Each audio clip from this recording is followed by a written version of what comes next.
Is it true that once you die, once you're in the barzakh, once you're in the grave, after a certain amount of time, you're going to go to sleep and you're not going to wake up until Judgment Day? No, that's not true. Once you die, or once your body dies and your soul leaves your body, there's no more sleep. Sleep is only in this realm. Sleep is only in this dunya that we're experiencing right now. And that's why it's called Hayatul Barzakh, the life of the Barzakh. There's no sleeping, there's nothing like that.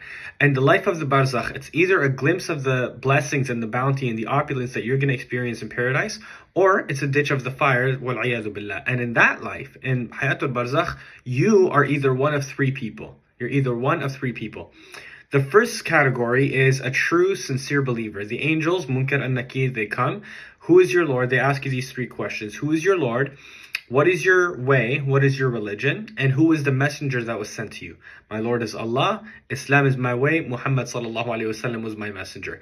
And they opened up a portal for him, showing him the fire. And they would say, هذا مقعدك من النار إن كفرت. This would have been your place. This would have been your station in the fire had you rejected. But then it's closed off and it's sealed and it's never opened up for that specific person again. And then another portal is open, but this portal is the portal of paradise. And they say, this is what's going to be waiting for you on the other end. And because he's so excited of what he's going to be, that's his ultimate destination. He says, Rabbi aqim as-sa'a, Rabbi aqim as-sa'a. Ya Allah, allow the final moment to happen, allow the final moment to happen, because that's what he wants. He wants his ultimate destination. On the other hand, you have a kafir, a person that rejects Allah subhanahu wa ta'ala, and a hypocrite as well, a disbeliever. Who is your Lord? Again, the same questions. Who is your Lord? What is your way? And what was the messenger that was sent to you? And he's going to be like, stuttering, and then they're going to be like, and he's like, I don't know. La a'lam. He's like, I don't know. And the angels say to him, you never knew, and you didn't know, and you didn't answer. And they hit him on the head with a hammer that is so strong, and it's so harsh. This strike is so strong, it's so mean, that he screams out in such agony that everything in creation hears it except for the living jinn and the living human beings. Animals hear it. Us human beings that are alive, that we don't hear it. And the portal is open to him for paradise, and they show him this would have been your place in paradise had you believed.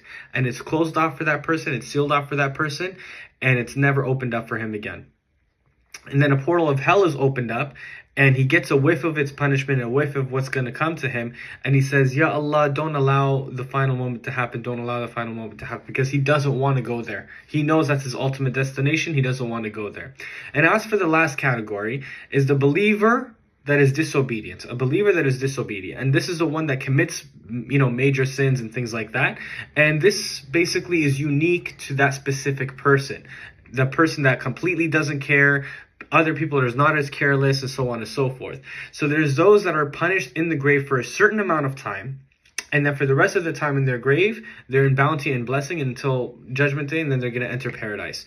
And there's others that are going to be punished in their grave, and they're also going to be punished in the akhirah. They're also going to be punished on the Day of Judgment. And then after that amount, they're going to go, after they serve their time in the grave and after they serve their time in the fire, wal-'iyadhu billah, that's when they're going to enter paradise. Because it just depends on how many sins that they had done in this dunya, and the amount and how big they were: zina, fornication, alcohol, riba, things like that. And this is because the punishment of the grave lightens up the punishment of the akhirah. And then after that, he's going to get paradise. And some people may ask, do people really go around and talk to people of the grave? And this is something that some scholars mention something about it, but there's nothing really solid. There's nothing really firm about this, because this has to do with ghaibiyat. This is something that only Allah subhanahu wa ta'ala knows. But what's important to know is that a believer is busy being blessed, and a disbeliever is being punished. Nobody really cares, or nobody really knows about this kind of stuff. So we'll leave it at that.